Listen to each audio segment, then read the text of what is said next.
Hello, everybody. Hello, hello. So I'm Anthony Brooks, and I have a minor role tonight. I'm just going to be the MC and kind of link these talented stories together. And first of all, thank you for being here because, as you probably know, we first scheduled this event for July last year and then tried to reschedule on a couple of different occasions, but because of the pandemic and because of our wonderful climate, the weather didn't cooperate, and so we're finally here, and thank you for coming out. And I just want to say something really fast about storytelling. When Volkert asked me to do this, I just said yes right away. And I love any excuse to hear a story, to tell a story. There's something nice the way it binds us together as a community. It always has. Way back when we were living in caves, sitting around a fire, telling stories. And I was walking with my dog thinking about this today, and it's like, you know, storytelling is like the only thing that sort of separates us from the animals and from other animals. Not that I necessarily want to be separated from them, but it is worth noting. Don't get me wrong, I love my dog. She's wonderful. I love her more than most of the people I know, actually. But you know, she doesn't blog, she doesn't keep a diary, and when I try to tell her a story, I get nothing. So it's a different experience here. So we've got a great group of storytellers, and we're dedicating this evening, this event, to Tim Clark, who was supposed to be here, and I know that many of you knew him, and of course he passed away last year. And Tim had planned to recite 2 poems by Robert Frost, and at our first rehearsal, he did that for us, and he did it beautifully. He really did. He did it from memory. The poems came out of his heart, and it really, really struck me. And I'm sorry he's not here, but we're happy that May Clark is here, Tim's wife of more than 50 years, and she's going to be, you'll be hearing from her later. One more word about Tim. When we first planned this event, I had asked all the storytellers to tell me something surprising about themselves so that I would have some way of introducing them. They could do that, or they could answer one question. And the question that I gave them was, during the pandemic, what changed for better in your life that you want to hold on to? And here's what Tim gave me, which I sort of loved. When the pandemic began, I knew I'd want to read nothing but detective stories. So I decided to discipline myself to read all of Shakespeare in chronological order, a project I called Every Word Will Wrote, or EWWW. So far I've gotten through 14 plays, 2 epic poems, and 154 sonnets. Now I know why his first 3 plays, Henry VI, Part 1, 2, and 3, are rarely produced. So I like that, and again, sorry he's not here. So let's start with our first storyteller, Giaimo Trowbridge. And when I asked him for his fun fact about him, here's what he wrote. When I was in middle school in Peterborough and really sick of riding the bus back to Dublin, I used to get off the bus at the Friendly Farm and try to beat the bus to my home on Old Marlborough Road by running on trails through the woods. I never beat the bus. So, Giaimo.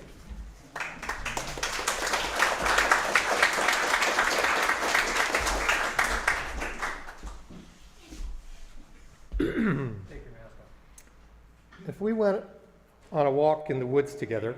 Jamie, take your mask off. Oh, yeah. Thank you. If we went on a walk in the woods together, I could point out a hop hornbeam or a red oak or an alder tree for you. I could show you the difference between a white birch and a silver birch. I could tell you that moosewood and striped maple are the same thing. I'm not just showing off. I bet there are others in Dublin who could do the same, maybe even some of you here tonight. Every kid who went to the Dublin Consolidated School in the 50s, 60s, and 70s learned how to identify local plants and trees. That's because for 30 years, Mr. and Mrs. Allison led Dublin Elementary School kids on nature walks twice a year.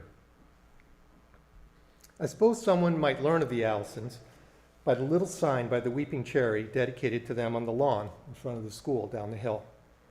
But they've been gone almost 30 years. In a few decades, they will pass from living memory. It's one of the reasons we tell stories, to remember. I'm pleased to be here tonight in honor of Tim Clark, perhaps the most accomplished storyteller I know. And I wish he could be with us here tonight. And I wish I could get his edits on this story. I want to tell you about the Allisons. My first experience of the Allisons was music lessons, piano in my case. I went to their house for my first lesson when I was about 6. My mom, who also grew up in Dublin and also took piano lessons from the Allisons, she took me. We parked at Yankee and we walked through the small field at the back of the parking lot to a small green building on the other side of the stone wall. That building's still there, but you wouldn't see it if you weren't looking for it. It's about 12 by 18 feet. We have a rug in our house that's about that size. It's owned by the Hungerfords now, and I think they use it as guest house, but it was the Allisons' house, for real. Mrs. Allison greeted us at the basement door. Kay Allison had short curly hair and glasses, white hair. She was extremely thin and bird-like, and she spoke with a British accent. My mom didn't come inside the house with me, probably because there wasn't room for 3 of us in the cinder block basement, which was furnished with a small kitchen table, a sink, a stove, a furnace, and a bathroom. Pretty dreary as a living space, but Mrs. Allison had made warm lace cookies for us, and I was too fascinated with the house to care about ambiance. She sent me up the stairs, which was more like a narrow ship's ladder, for my lesson with Mr. Allison. Elliot Allison was stocky and very short with a tuft of white hair, and he had a wicked New Hampshire accent. We got right down to business.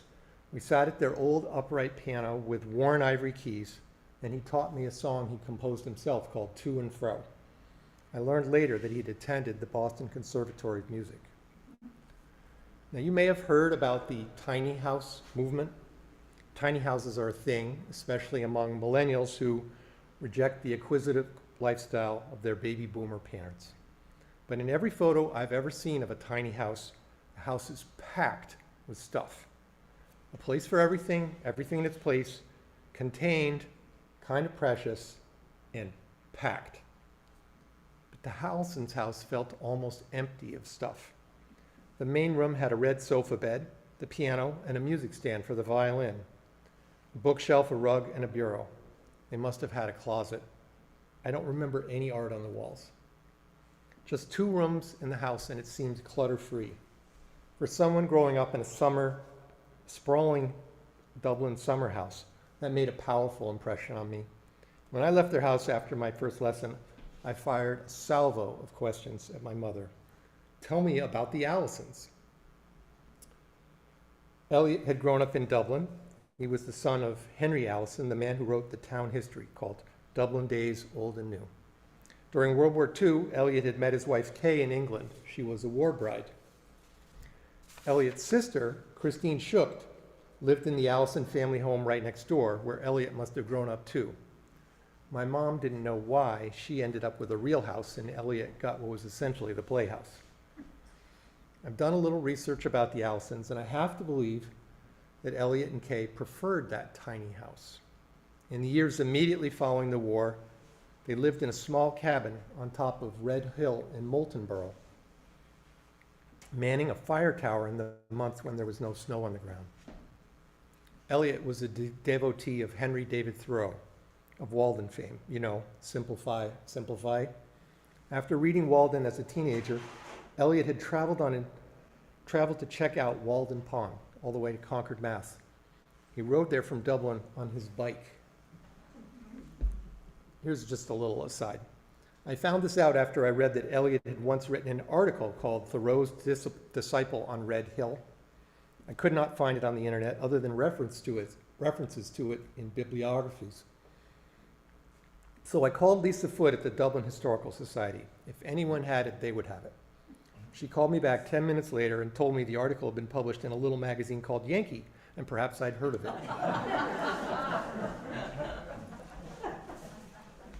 Anyway, back to the story.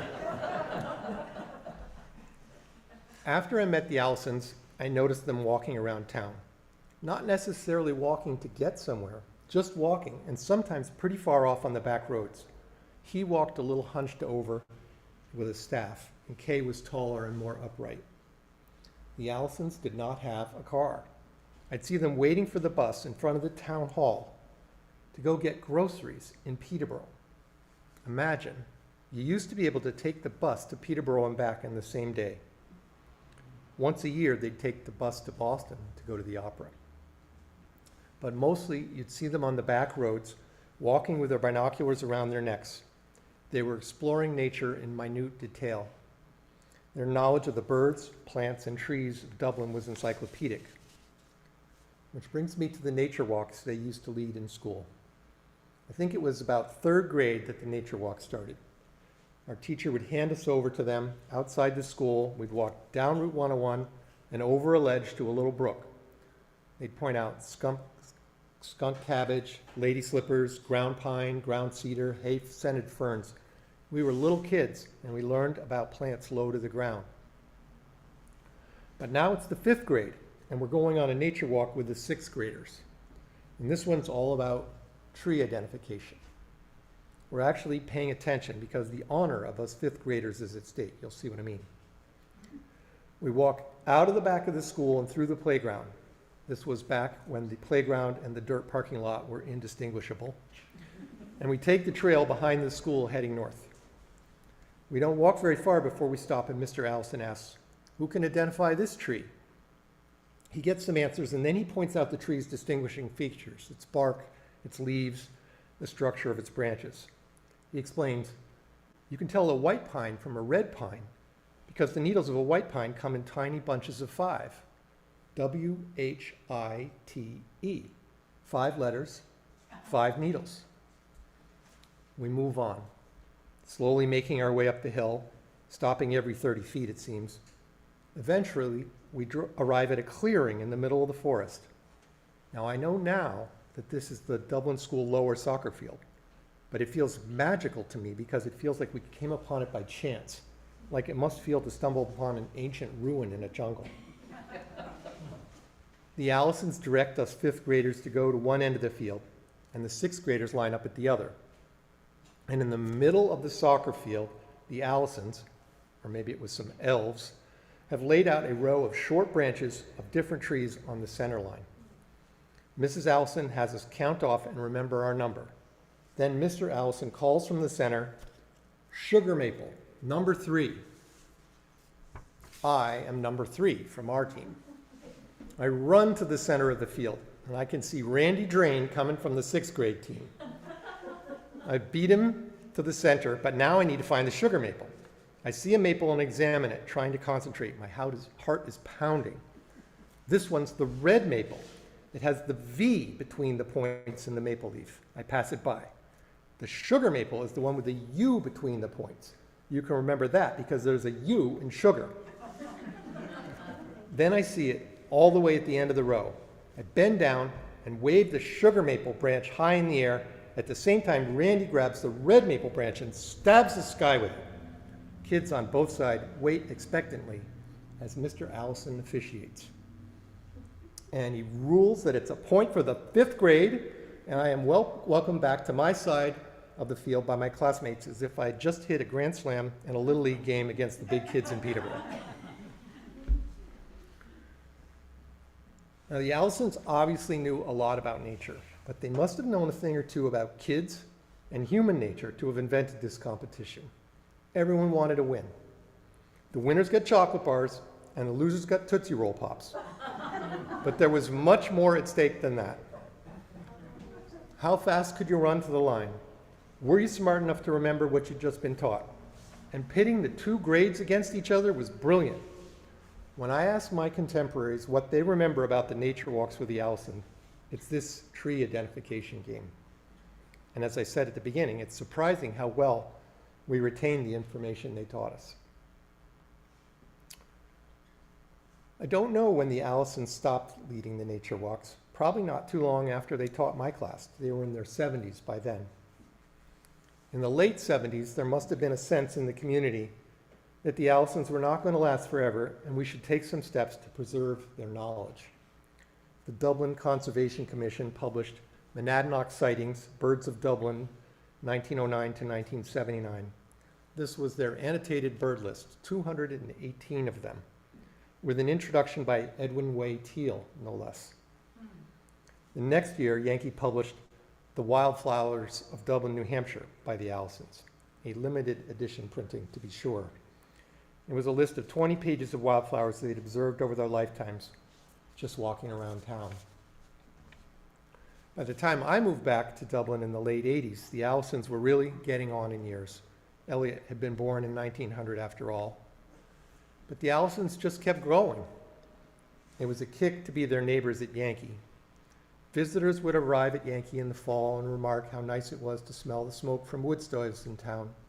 No, we had to tell them, that's just the Allisons burning their trash. The Allisons didn't give a damn about their yard, such as it was. Every once in a while, Mrs. Allison would come out and cut the grass with a pair of scissors. They got mad if we cut the tall grass in our field before the fall because they liked to watch the birds in the grass.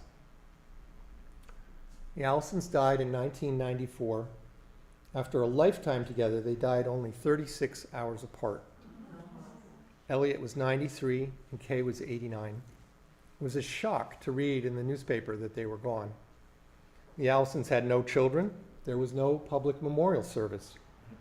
There was no one to whom you could express your condolences. It was as if they'd gone off on a nature walk and never came back.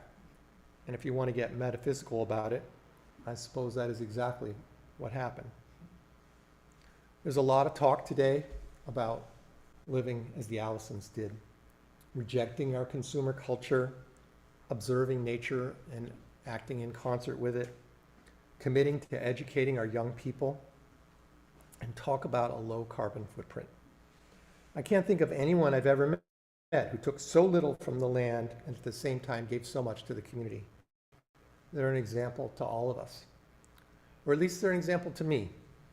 I don't live as simply as they did, but when I walk in the woods, I look closely at the trees. And when I come up on a tree I don't know, I examine the leaves, I feel the bark, and I study how the branches are structured. And it's not really about identifying the tree. It's my way of remembering Kay and Eliot Allison. Thank you.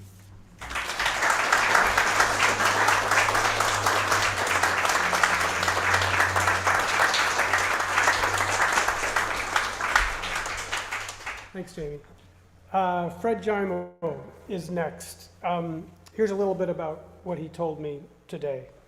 He's a retired general dentist who enjoys a number of things, including fly fishing.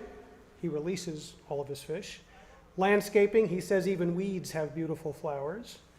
Playing bass guitar with both hands and both ears. Doing crossword puzzles, though cute obscurity makes him cross. Who can blame him? Conversation when applicable, and when the muses dictate, writing a sonnet. So here's Fred Giaimo.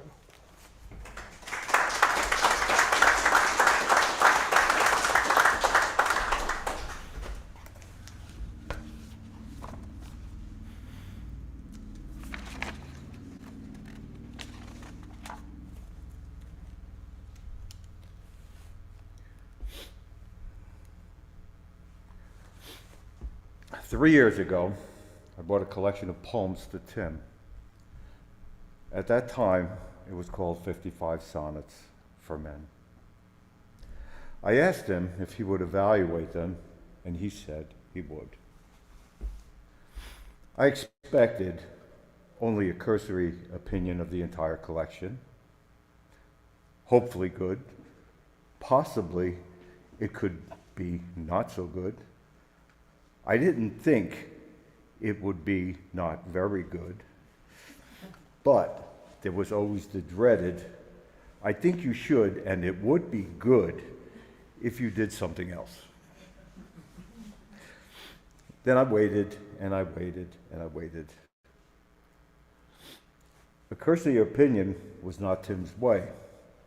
What I received were 5 single-spaced typewritten pages containing an overall impression, poetic philosophy, and an evaluation. I will read 2 excerpts from those 5 pages. Quote, Tim, I read the whole sequence 2 or 3 times just to familiarize myself with the concept and style. And then I went back and looked carefully at each sonnet, unquote. He then commented on each individual sonnet. I will read you the comments by him on just one sonnet. It's sonnet number 55, The Rocking Horse 2. I love the internal rhyme of Santa Fantasy. It's another winter, sweet, concrete, moving. I can touch it, so it touches me. Tim, the reason we are all here is because you touched us. The sonnet I will be reading is titled Maybe. Normally, I do not like to classify my sonnets, leaving the reader to their own interpretation, but not today. The poem is about demonstrativeness and perpetuality. Tim never read this one.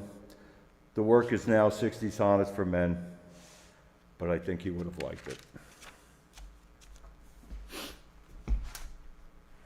Maybe. Maybe it's that I tilled the patch of soil and strew seeds. The wildflowers that grew in abundance you loved. Maybe the toil in the woods went unnoticed, but you knew in time the radiant heat that you loved. And maybe you know, and maybe you don't, the letters we wrote so long ago, stored where only I go, a place others won't. I contend, never pick any flower, confined in vase, their slow wilting certain, patch not receded, not to recover, it playing out like a closing curtain. And when you ask me sometimes, don't you see, after a good night kiss, do you love me?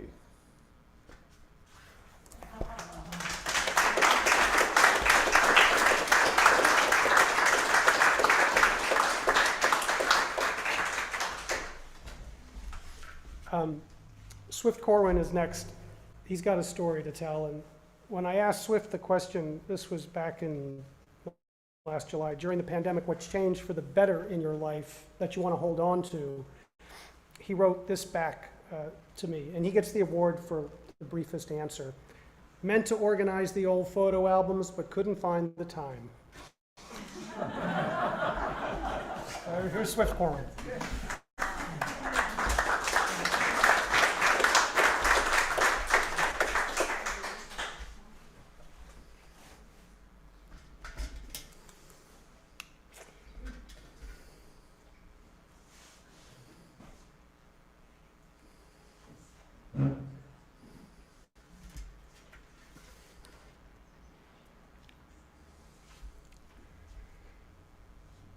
A while back, I found I could get a special kind of comfort from writing poetry. They come to me when I'm not looking for them. The poetry subject could be anything, from dragonflies in a field, clouds going overhead, black flies, dogs riding in cars, or even Frost writing poetry. Some people sit down at a piano and can play what they feel. It's kind of like that for me with these pieces. There's several parts to it. There's the writing, and then there's this new thing that's out in the world. From there, that thing can take on its own life, and sometimes there's even a story that comes with the making. It happened like that when I got an invitation to write a poem for a book. It was being compiled called Writing the Land. It was to be an assembly of poems written by people throughout the country about specific pieces of protected land. I agreed to join the effort and was prepared to paired with a piece of land in Fitzwilliam called the Chamberlain land on Sip Pond. It happens this was the first piece of land the Monadnock Conservancy owned. I decided to get to know the place one blustery February afternoon. My wife, Beth, and I went over and took a hike through the snow and then walked out on the ice around it just to get a feel for the land. I thought the trees and the animal tracks might tell me something too. One of the most prominent features of this land was there was a narrow spit of rock that set in a blueberry bog on either side. It sits out in Sip Pond with the tip pointing at a magnificent view of Mount Monadnock. From there, from that vantage point, the mountain looks like a big volcano. On this lake, it was a quiet day, but it was clearly a snowmobile mecca. And we were taken by a cabin that somebody had built on wooden piles in a blueberry bog across the pond. It looked out at the point and towards Monadnock. There were broken windows and a door swinging in the wind and footprints in the snow up the dilapidated stoop. We walked on the ice from the shack to the tip of the land. We passed by a gnarled windswept pine tree grabbing at a rock, and we walked back through the land, and we noticed beaver stumps and tracks of red squirrels in the snow and bobcat prints meandering around. As we walked, I took note of the kind of woods that was growing there, and we headed back. I was hoping that this would marinate into something. Days went by, then weeks, nothing happened. Had I wasted my time and forgotten what we'd seen? I started to get nervous. There was a deadline approaching. This was something that I wasn't used to because usually when I write poetry, it just comes to me. I usually just let it happen and there's never any pressure about it. But then, all of a sudden, it was sent to me like a invisible little package. It happened like this. We decided to go skiing one warm St. Patrick's Day with my family. I was dawdling, I was feeling no hurry at all. I said to everyone that I would meet them up at Sunapee. They left, and I took off a little later. I slowly rolled away from home. Suddenly, on Middle Hancock Road, it happened. I pulled the car off the road and parked on the shoulder, took out my phone, and wrote down what came out all at once. When it was done, it was a different kind of day. The air was lighter. Couldn't wait to share it with Beth. I was more excited to do that than even ski. I drove up there, taking in the late winter morning, vibrating like something, I just let something out. I drove with no radio, just the words in my head. I met everyone from late morning ski, and then at lunch, I read it to my family and friends on the picnic tables, fresh out of my phone. Here's the poem.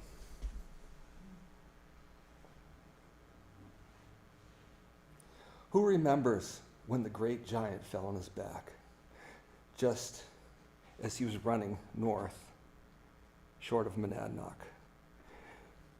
Maybe it was even before the glacier left a hole that made old Sip Pond down in southern New Hampshire. Now that all that's left to show for him is his upturned hand and a craggy finger pointed north straight to that mountain. People in Fitzwilliam can't remember. Some don't even think of it. Some talk. There's been nothing conclusive come of it. It's been so long since he fell that the muck on either side of his rocky hand has made a bed of blueberries, leather leaf, black spruce, larch. It's a soft resting place. That mucky south shore of the pond.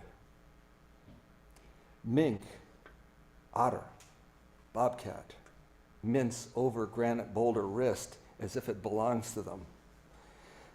They might be chasing mice, the red squirrels that have been fattening themselves on pine seeds, beaver feast on the red maple and birch, saplings at the edge of the blueberries on the rocks, and the finger always keeps pointing north into New Hampshire.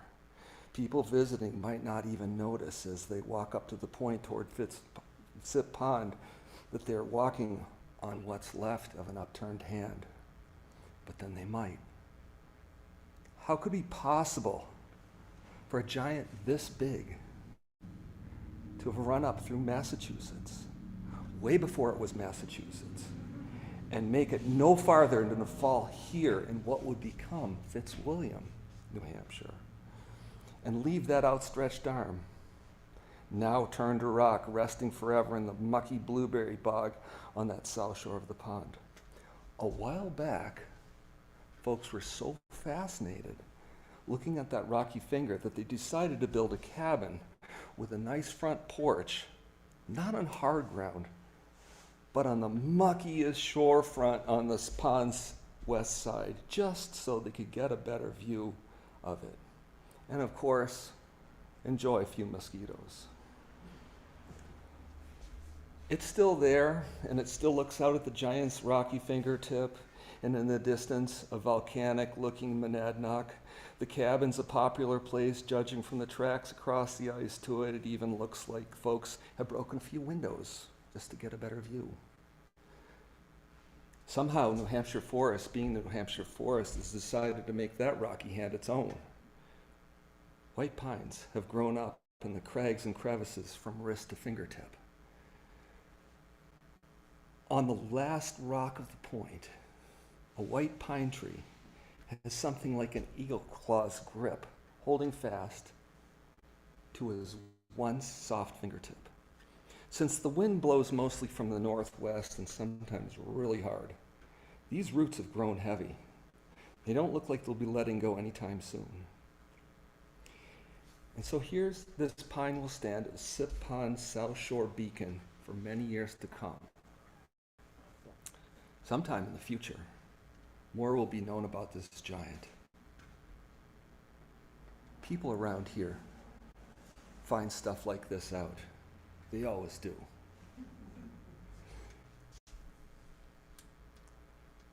So I finished my lunch,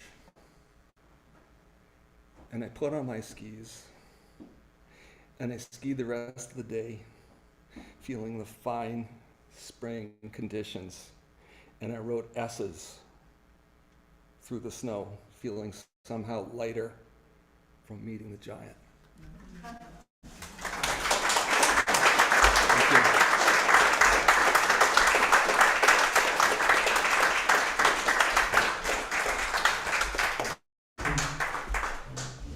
Thank you, Swift. Volkert Volkersz is next. So during the pandemic, what's changed for the better in your life that you want to hold on to? Here's what Volkert wrote. During the pandemic, I discovered a spot beside a beaver dam that became my quiet place, my private Zen garden. There I learned to listen to my breath and to play my guitar and to sing my song with only the Creator listening. I found a place of quietness which I want to foster and grow. So here's Volkert. Thanks.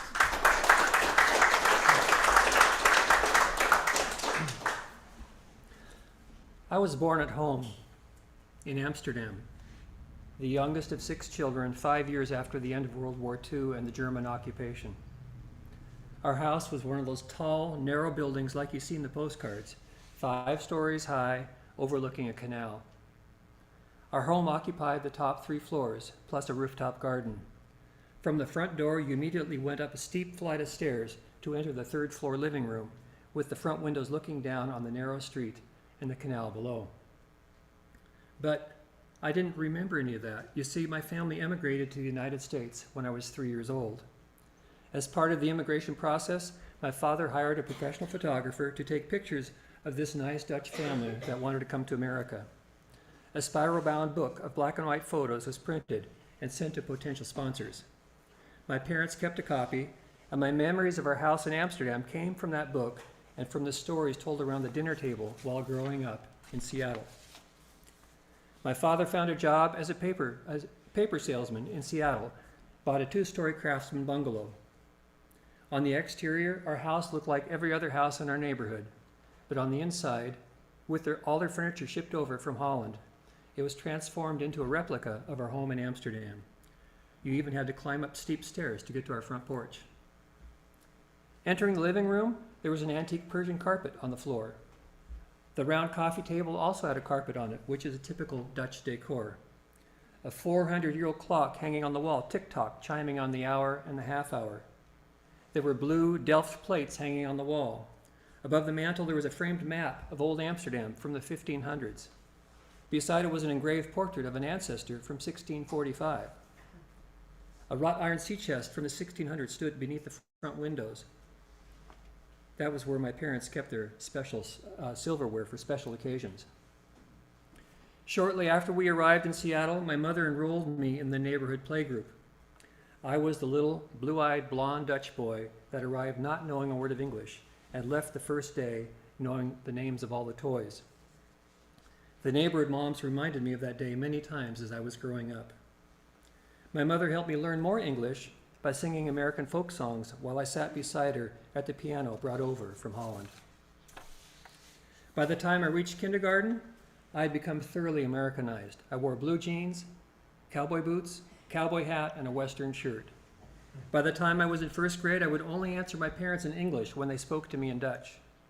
And while I enjoyed the Dutch celebration of Sinterklaas, or St. Nicholas, on December 5th with silly songs, chocolate letters, Speculaas cookies, and funny gifts, I insisted we also have presents from the American Santa Claus under our candlelit Christmas tree. I embraced the American life, playing baseball and basketball. I joined Cub Scouts, then Boy Scouts, discovered American rock and roll, and picked up American slang. I shortened my name to Kurt. I was increasingly embarrassed to have friends come over to our house because it was so different from the American homes that I visited. Their houses had TV sets, wall-to-wall carpeting, modern furniture, and dishwashers in the kitchen. After I graduated high school, I moved north to attend college in Whatcom County, near the Canadian border, which had been settled by Dutch farmers in the early 1900s. When I saw the rows of poplar trees, which had been planted as windbreaks on their dairy farms, I experienced a strange feeling of nostalgia and homesickness. Throughout my adult life, I continued to experience those feelings whenever I saw rows of poplar trees. Finally, 57 years after I left, I had an opportunity to return to the Netherlands in 2011. I was starting life over with my new bride, and we decided to honeymoon in the Netherlands. That summer, we flew to Amsterdam, where we had booked a bed and breakfast about 1 kilometer from my birthplace. The next day, we walked around the neighborhood until we came to the brick column with the big number 5 painted on it, just as I had seen in the photographs. I noticed a lady out front unloading groceries from her car, and I approached her. In my broken Dutch, I told her I was born in that house in 1950. Her eyes lit up, and she answered in English, inviting us into the house. As we climbed up the steep stairs and entered the living room, I instinctively knew right where I was. She gave us a tour of the house, inviting me to take pictures. While the furniture was different and the walls were now painted in bright colors, the house looked just as I imagined it my entire life. She said the only room that had been remodeled was the kitchen. We went up to the next 2 floors to see the bedrooms and then out onto the rooftop garden. I had grown up with a picture of the 3-year-old version of myself playing on that rooftop garden, and now I was standing on that very spot. Then we went downstairs. While tea was brewing, she brought out a small toy wooden tree that they had found while remodeling the kitchen. She wondered if it may have belonged to one of my brothers or sisters. I immediately recognized it as part of a set that I had also played with in Seattle. While drinking tea, I told her some of the stories I'd grown up with. My brothers and sisters had all learned to ice skate on the canal out front, pushing a ladder-back chair in front of them. They had walked across the bridge to go to school and visit friends on the other side of the canal. My brother even sneaked past German soldiers guarding the bridge during the occupation. The Jewish neighbors that lived downstairs disappeared one night and never came back.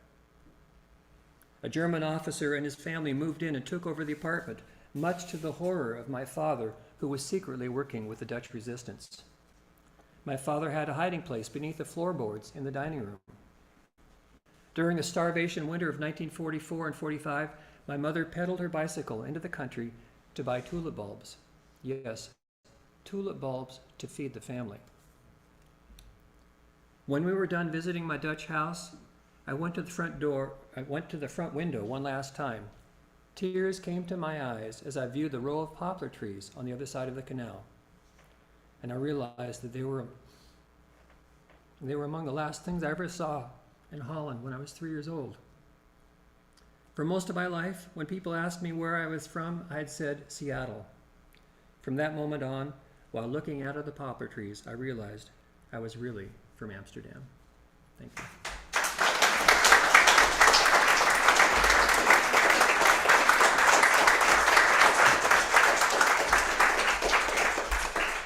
So we're going to take a short break to stretch, and there are things to eat. Is that right? No, we're doing the eating afterwards. Oh, we do the eating afterwards. Sorry. So just Just stretch. Eat afterwards. 5 Just minutes. 5 minutes or so. Great.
got the lights.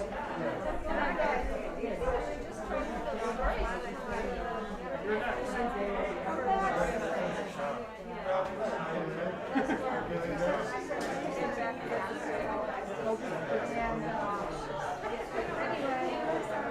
Looking forward to hearing this.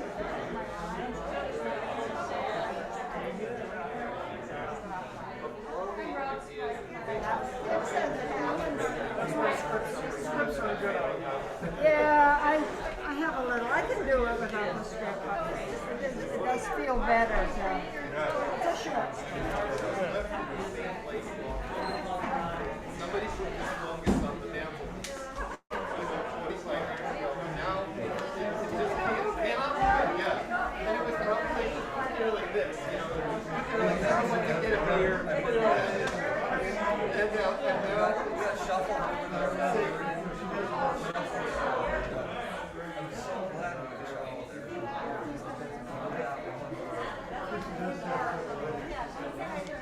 Has it been 5 minutes? It's been 5 minutes. So it's been 5 minutes.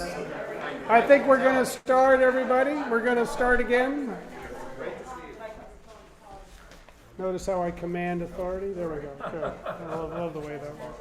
Natural authority. It's just, all right, this is great. Time is flying. So our next storyteller is Nancy Cayford. When I asked Nancy to tell me something about her, she wrote me this. I have 7 grandchildren. I knit, I dance, I have a flower garden. I worked with folks from the Pine Ridge Reservation for 29 years. I cry easily, and I love.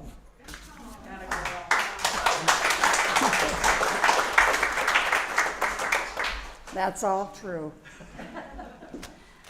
I want to say a little thing about Tim, because I was fortunate enough to spend, before May even came, years and years in a book group that we had right over here in the church.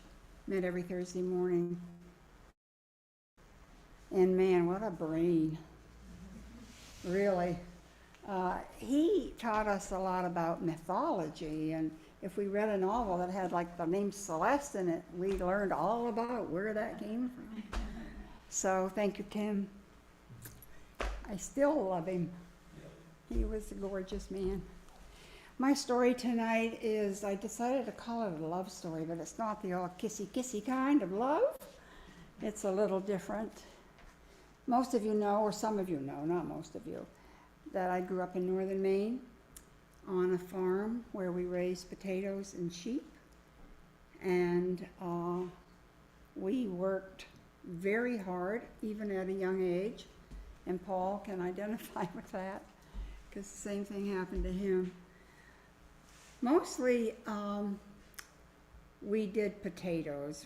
I worked with sheep also, but potatoes was the main crop. And harvest was a big deal in northern Maine. Schools closed down, all the schools closed down for 2 weeks, so that everybody could join the harvest. The young and the old all went to the fields, and even little kids. I think I was probably, when this story takes place, I was about 4, and my brother was 3, and my sister, my big sister, would be 7. And I would pick in a potato basket like this, because it's little for a little fellow. But this is an ordinary size potato basket, and 4 very full baskets of this, up high potatoes, 4 of these would fill 1 barrel.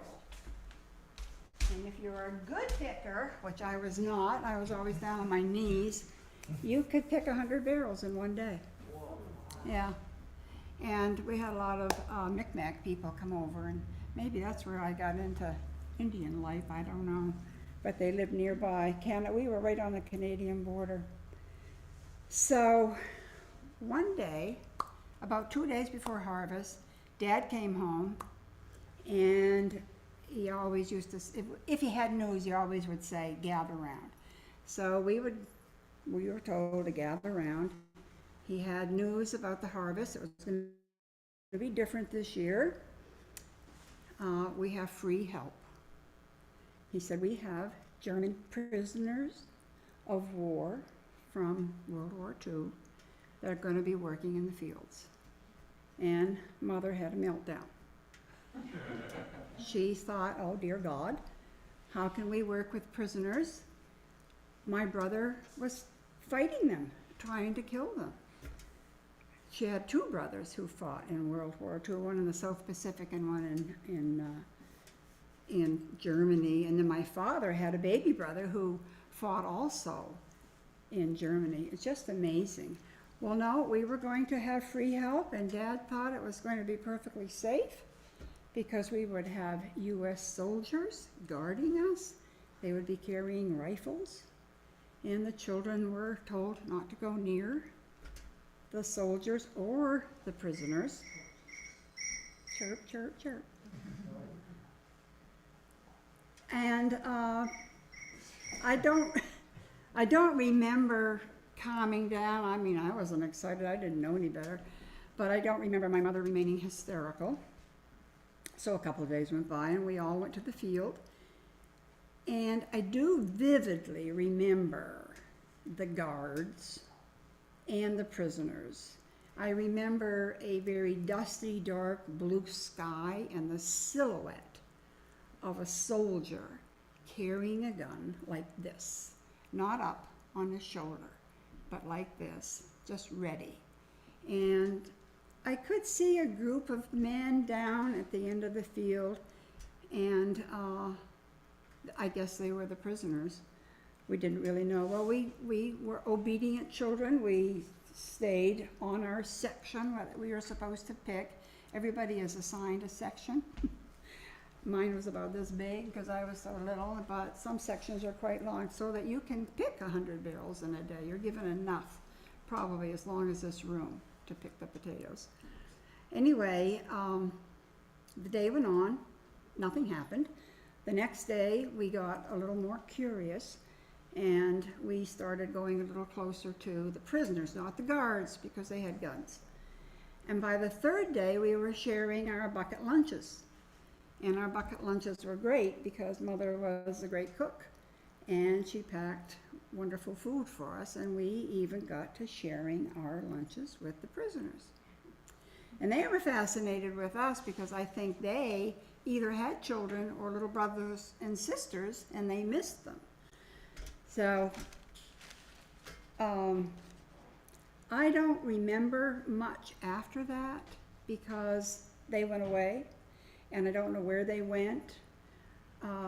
I did hear from Mother years later that they went back to Germany. Some did return, believe it or not, to northern Maine to live for good. I never saw any again, but I heard that they were very happy in northern Maine. So time passes, actually 70 years. A lifetime goes by. We're living in Dublin, and our daughter is working at Yankee. And she's friends with Catherine Beckman, who is doing an essay or an article, I guess, on northern Maine, and she's doing it for the Farmer's Almanac.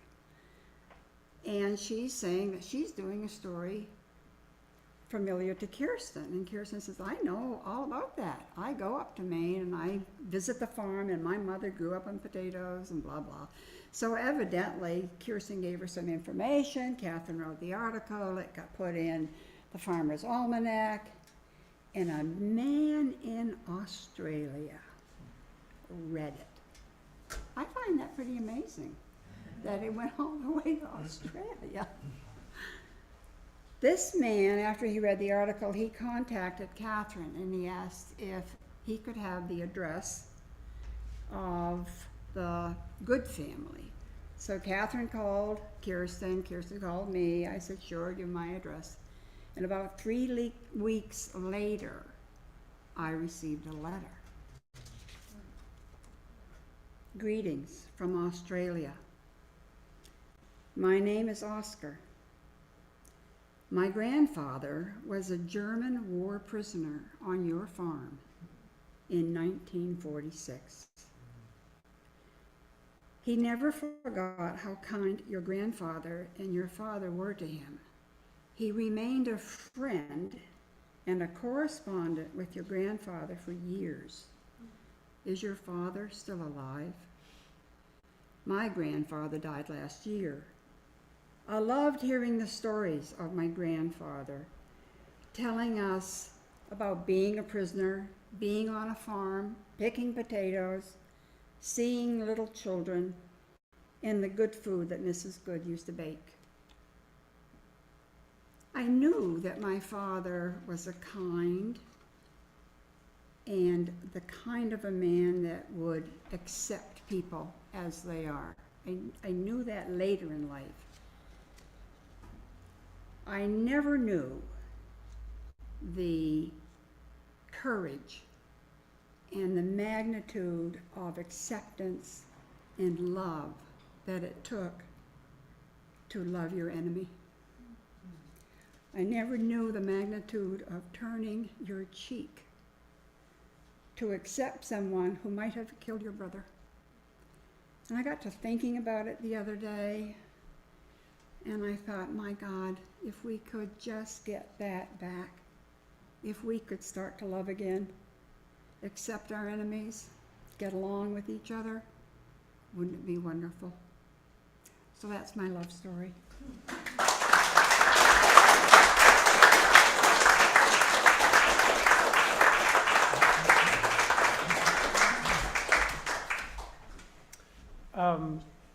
Rob Eichler is next, and he wrote me a little something about him. So before his day job in information technology took over, Rob enjoyed a successful 10-year career in professional theater as a director, playwright, stage manager, actor, and designer.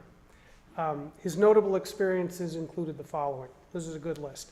Working with Tom Ahlborn on a musical review of Mr. Ahlborn's satirical songs.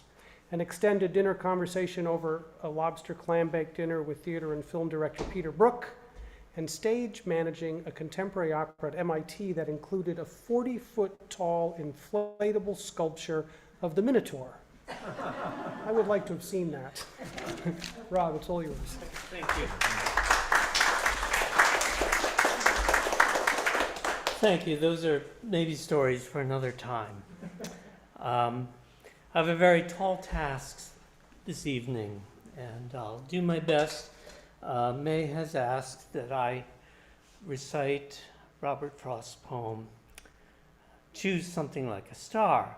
This was something that Tim was going to present at this event when we rehearsed it last July, and I'll see if I can do it any justice. I know his recitation was my first introduction to the poem. Choose Something Like a Star by Robert Frost. O star, the fairest one in sight, we grant your loftiness the right to some obscurity of cloud. It will not do to say of night, since dark is what brings out your light. Some mystery becomes the proud.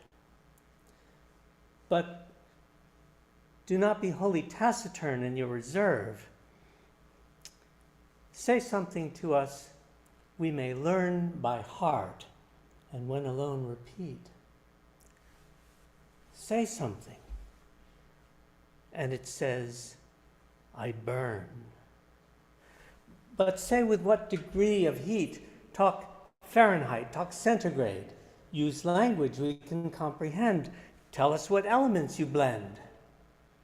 And it gives us strangely little aid, but does tell something in the end. And steadfast as Keats' eremite, not even stooping from its sphere, it asks a little of us here.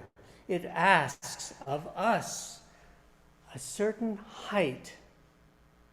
So when at times the mob is swayed to carry praise or blame too far, we may choose something like a star to stay our minds on and be stayed.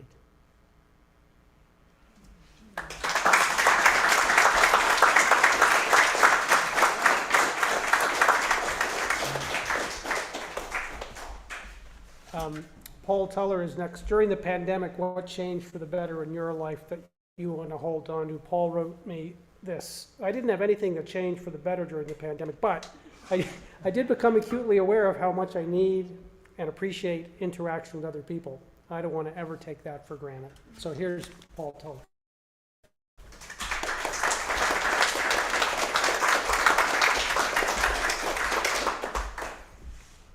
Friends often tell us we should raise chickens. We have a lot of land around our house, and it's perfect for chickens, and wouldn't it be nice to have fresh eggs? I always say, no. And that's because I have a little history with chickens. I grew up on a dairy and poultry farm. We raised 3,000 laying hens and had another 1,500 we were raising as replacements. The chickens were housed in a U.S. Department of Agriculture chicken house that was a big, long, rectangular box, like a real long shoebox. It was 2 stories high, 25 feet wide, 150 feet long with an almost flat roof. It ran east and west so that one long wall faced south. And the chickens were in 5 rooms. The first room held grain to feed them, and then 5 rooms with 300 chickens in each room. But there was no heating plant in the chicken house, but there was water to water the chickens. So to keep it warm enough for the water pipes not to freeze, the building was insulated with sawdust in the walls and ceiling. And the chickens had body heat, which warmed it a little bit. There were windows all along the long south wall, so it was all glass to let the sunlight in and warm it. But the real thing that kept the pipes from freezing was the fact that we didn't clean out the chicken manure for 2 years. And that chicken manure built up on the floor, and when it started to decompose, it produced heat and kept the pipes from freezing. So the farm was a partnership with my father and uncle. My uncle was in charge of the dairy herd, my father the chickens. And that meant that the kids in our family had to do the chicken chores.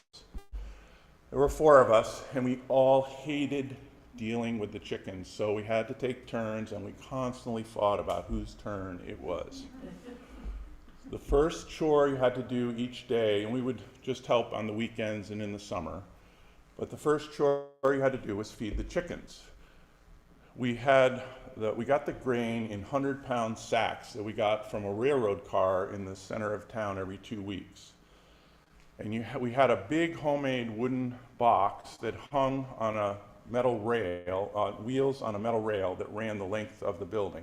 So you had to lug over these 100-pound sacks and dump them into the cart, 3 or 4 bags, and then you would push it through the chicken house and scoop out of that to feed the chickens.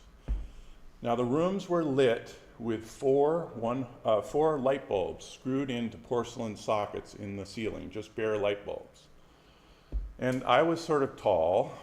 The room was sort of low ceilinged, and as you went to feed, if you weren't careful, over time the floor kept going up a little bit as the manure built up.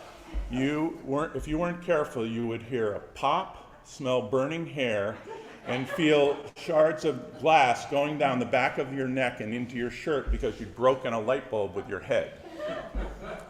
The manure built up for 2 years. Every year we would sell off half the flock, 1 floor, 1,500 chickens, and then we would bring in the replacements. But before you could bring the young ones in, you had to clean out the manure that had built up for 2 years. It was about 1 foot thick. And I don't know how many of you have been up close and personal with rotting chicken manure that's been around for 2 years, but the smell is quite unique. To give you an idea, if you could imagine an ammonia smell so strong it is just 1 notch below being deadly. and then add in some notes of dead animal and rotting garbage, and you start to get the idea. It made your eyes water, you had to breathe through your mouth, it made you nauseous and dizzy all at the same time, and it took days to clean out the chicken house. It was always in August when it was like 95 degrees and super humid. So the other chore you had to do every day was collect the eggs. Those 3,000 chickens would lay 1,000 dozen a week. And we would go in with these open wire baskets that held about 200 eggs each. And the chickens, the nesting boxes, there was a double row on the east and west wall. Inside, each was a little cubby, just about a foot square, enough for one chicken to be in there. And we had hay and straw in the bottom, so it was a nice nest. So when you went in to collect the eggs, the chickens were looking out at you, and you had to reach in under them to collect the eggs. You couldn't wear gloves because you wouldn't have the right touch. You might grip too hard and break the eggs, or they might slip out of your hands. So you're barehanded. A lot of the chickens didn't mind you reaching in under to collect their eggs, but some of them really did mind. And I don't know if you know this, but a chicken can peck up and down at about the speed of an electric sewing machine.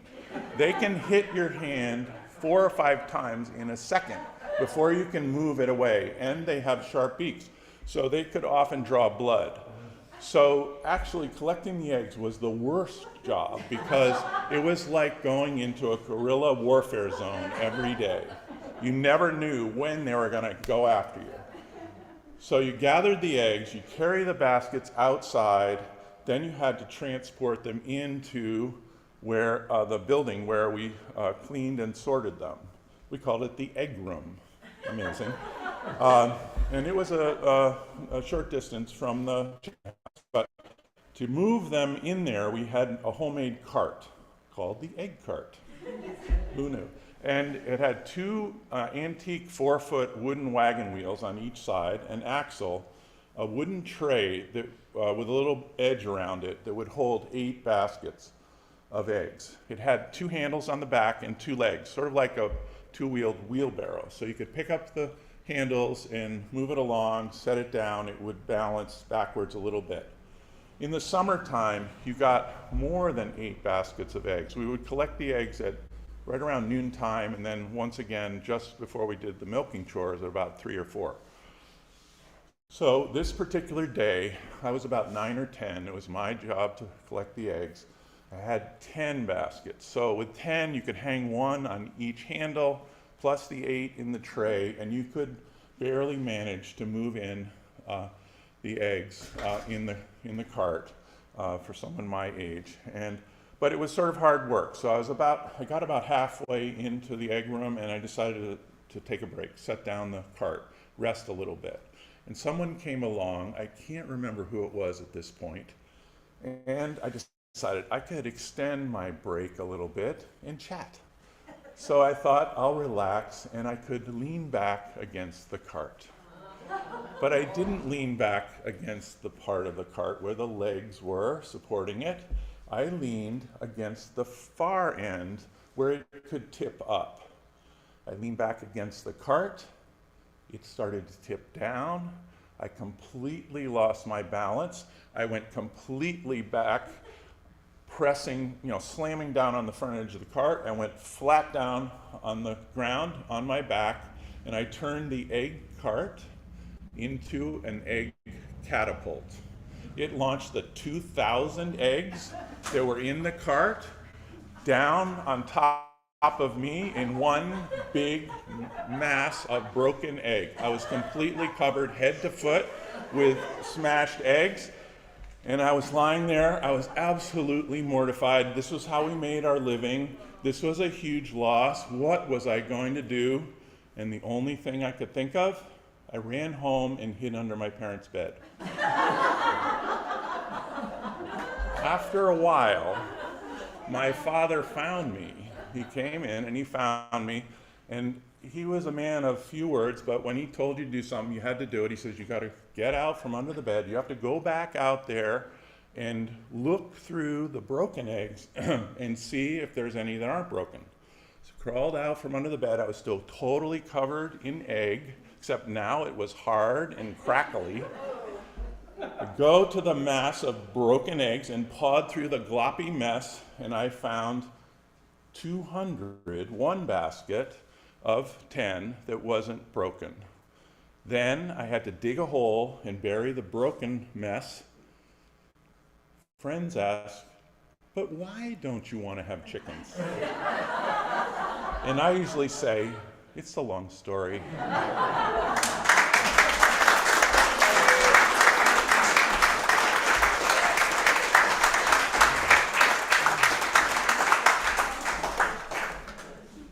What about turkeys?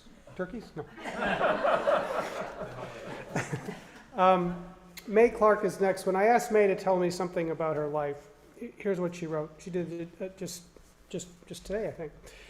May Clark lived together with Tim Clark for 51 years. She considers that she and he grew into the same person over those years with joined hearts and minds. She has lived in the same house in Dublin for 44 years and spent most of that time teaching, principling, and raising kids. She has been retired for 7 years. She is so grateful for everything she has experienced in this life. Her only regret, she never became a heavy equipment operator.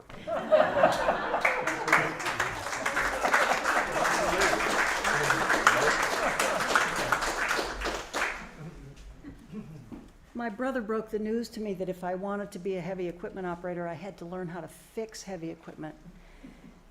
And that stopped me cold. I want to just tell you a little bit of something about the EWWW project that Anthony brought up in the beginning. Tim's every word Will wrote. He thought it would be pretty cool to be one of the few people on the earth who could walk around and say that they had read everything Will Shakespeare ever wrote. Pretty neat. He started that project April 23rd, Will Shakespeare's presumed birthday, and planned to be finished by April 23rd, Will Shakespeare's presumed death day. He obviously didn't make it, but our granddaughter Annie is going to finish it.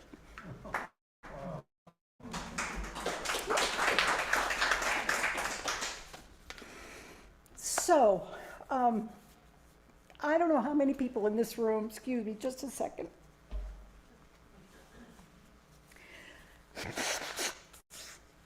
I don't know if you knew Tim. If you didn't, I hope this story will give you just a little glimpse of who he was. If you did, you'll recognize him. Tim and I got together in 1970. We got married in 1973. This story takes place 3 years later in the fall of 1976. We were on the move in those days. We relocated 9 times in 5 years. And at this time, we were renting this crummy little house in Lee, New Hampshire, where there were feral kittens living in the cellar, which was actually our fault, not our landlord. And I was pregnant with our first child, Liza, and I was not feeling wonderful. Tim had been, he had spent a couple of years as a newsman at WKXL Radio in Concord. And he had been, the most recent year before this one, he had been freelancing, freelance writer for a year. He really hated that. He needed more structure and schedule in his life. So he took a job as one of 2 news anchors at New Hampshire Public Television, which was then, Channel 11, which was then housed at University of New Hampshire in Durham. I had gone back to school, also at University of New Hampshire in Durham, to finish my bachelor's degree, having dropped out of college when he graduated a year ahead of me in 1972. So we had been for a year commuting back and forth to Durham, 47 miles each way. We couldn't do it in the same car because our hours were wildly different.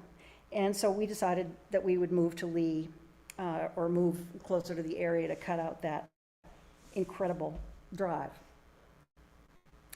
So Tim was anchoring the news, and at that time he was interviewing people the likes of Ronald Reagan and people like that. I was carrying around a plastic bag full of preserved vertebrates for my vertebrate anatomy class to learn every system in their bodies.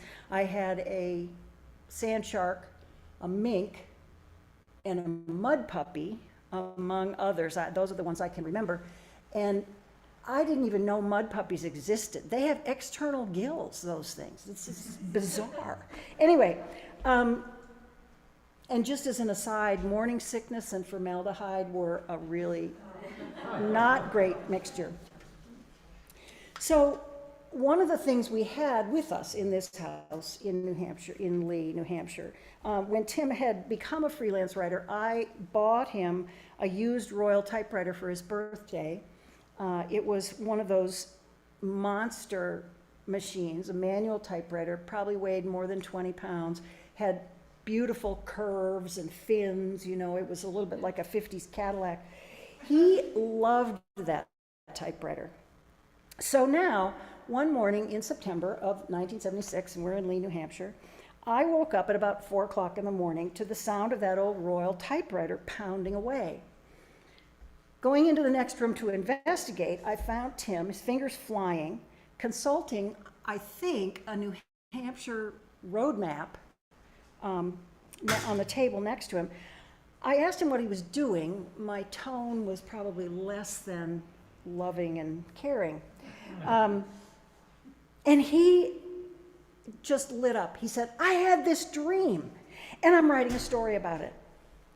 Really, I said, what's it about? It's a story about the founding of the state of New Hampshire, and I'm incorporating puns on the names of every town in the state.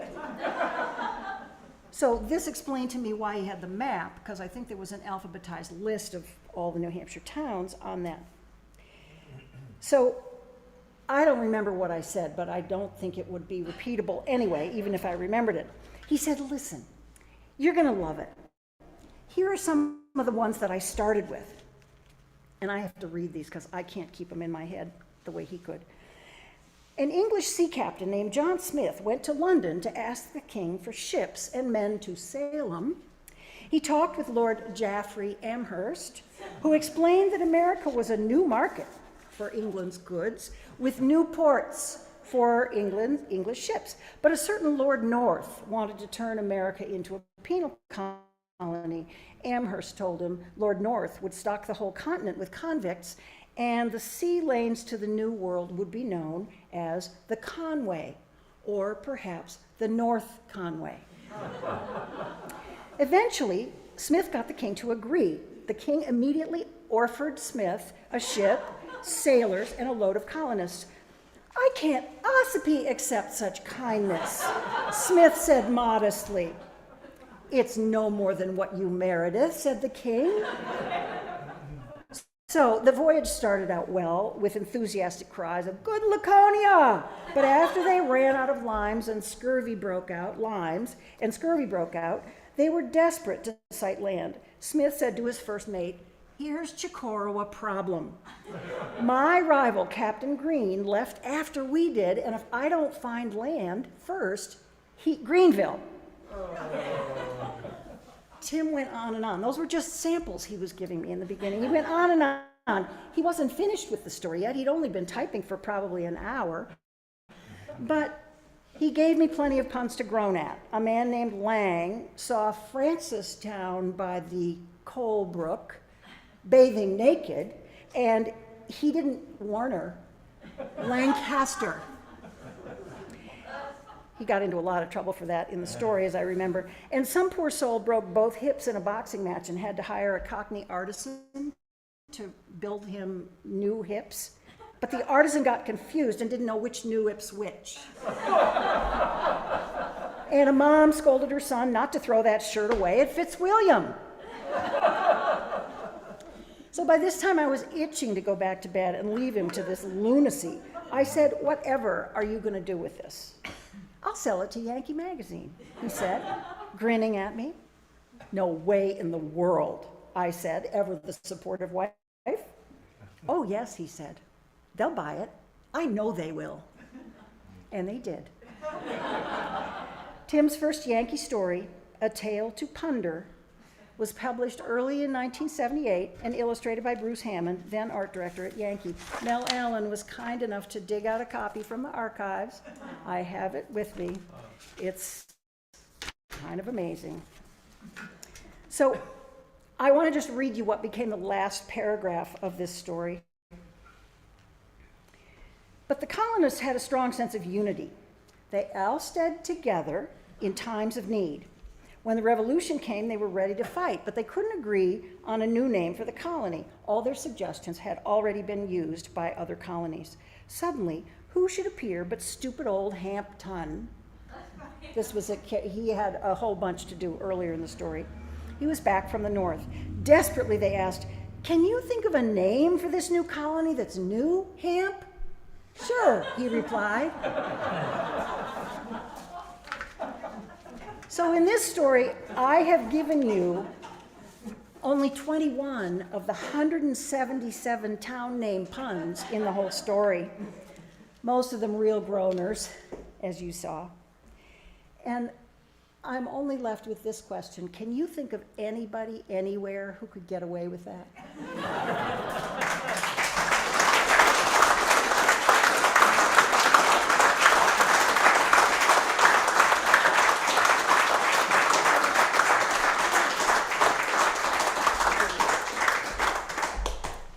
So I'm done. I'm just going to bring Volkert back up here. And thank you all. And thank you, storytellers. Thank you, May. That was wonderful.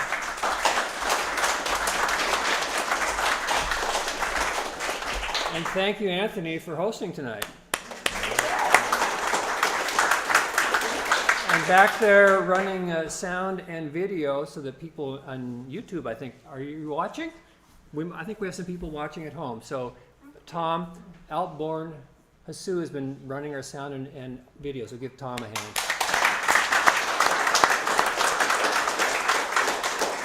We do have some wonderful artwork on the wall, and some of it, or most of it's still for sale. If you want to benefit Ukraine, we'll turn on the lights, and we'll turn on the lights on the other end of the. And Barbara Dancer is here, and she would love to do a transaction with you if you see something you want to buy and support Ukraine. So thank you, Barbara, for doing this show. Thank you. I've been working here at the Dublin Community Center almost 5 years, and I've met some delightful people, and I loved every person that I've met. All different perspectives, all different walks of life. One person I wish I would have gotten to know better was Tim. And I got to see him in action at town meeting one time and saw what an expert job he did at that. He's told many stories here at our story times, and also tonight's story helps me to get to know Tim a little better as well. But if you would like to get to know Tim better, I asked May to bring copies of this freshly minted book called Beginning Educator, Navigating the Second Career in Teaching. I spent the last 12 or 14 years of my career in high school education as a high school librarian, so I can relate to a lot of the stories. Sandy and I read to each other every night, and this is our book right now that we're reading, and I love it. We love it. So I highly recommend it, and you do have some copies, right? I have some copies out in my car. And they are $20 if you want to write a check or cash. That's the way to take care of that. Volker, Yes. There's also going to be a reading at the Toadstool from that book on Saturday, June 18th at 11 o'clock. Jason Lambert is going to do the reading. Wonderful.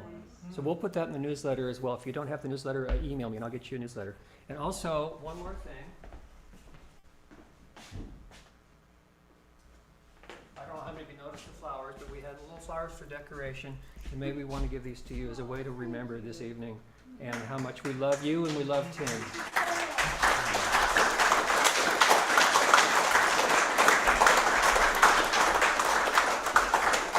So in a moment we'll turn up the lights. We're going to ask you to help us put the chairs away. We have some refreshments, some cookies. I had a sample beforehand because that was my dinner. And now I'll have some for dessert. So thank you all for coming. And we hope to do another Story Tower and get back on schedule in the fall. I don't have a date yet, but I would say maybe October or November we'll try to aim for one more story hour and get back on our yearly rotation, which COVID totally messed up. So thank you all for coming. It's been a wonderful evening, and see you next time.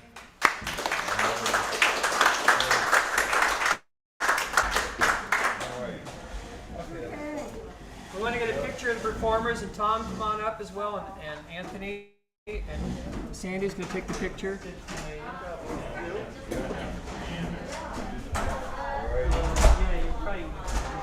Can I have somebody hit the light switch out there?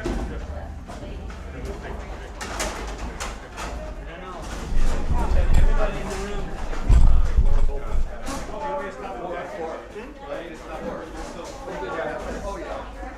Oh, thank you. Okay, we can take our masks off for the picture just long enough. Yeah. Gathering. Hold your breath. Hold my breath. Take your mask off. Turn around. Where do you want me to stand? Just turn around. It's right here where you are. Just turn around. There you go. Perfect. Okay. Yeah, we should maybe be. All right.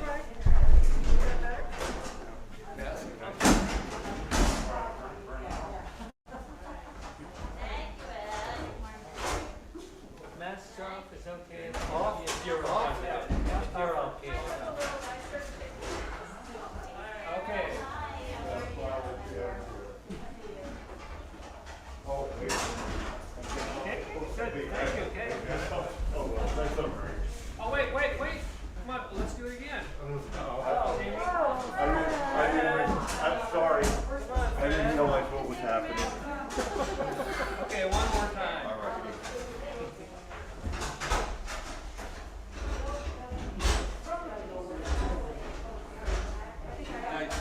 Okay. Thank you, everybody. It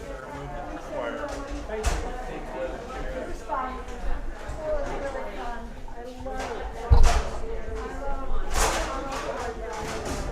Boy, I thought Swift did a wonderful job. He changed it quite a lot from what he did at the rehearsal. Wow, it's great. Yeah, Wonderful evening. You did a great job. Hi, Debbie.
Well, I have to drive around. So, yeah. So obviously, trustee me.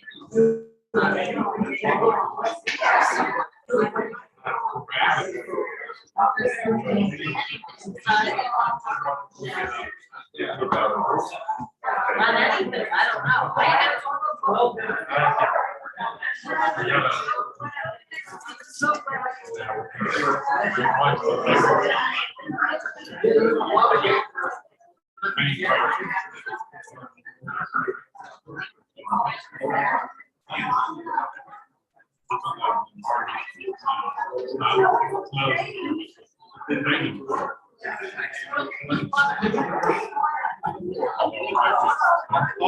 I think it's stopped it.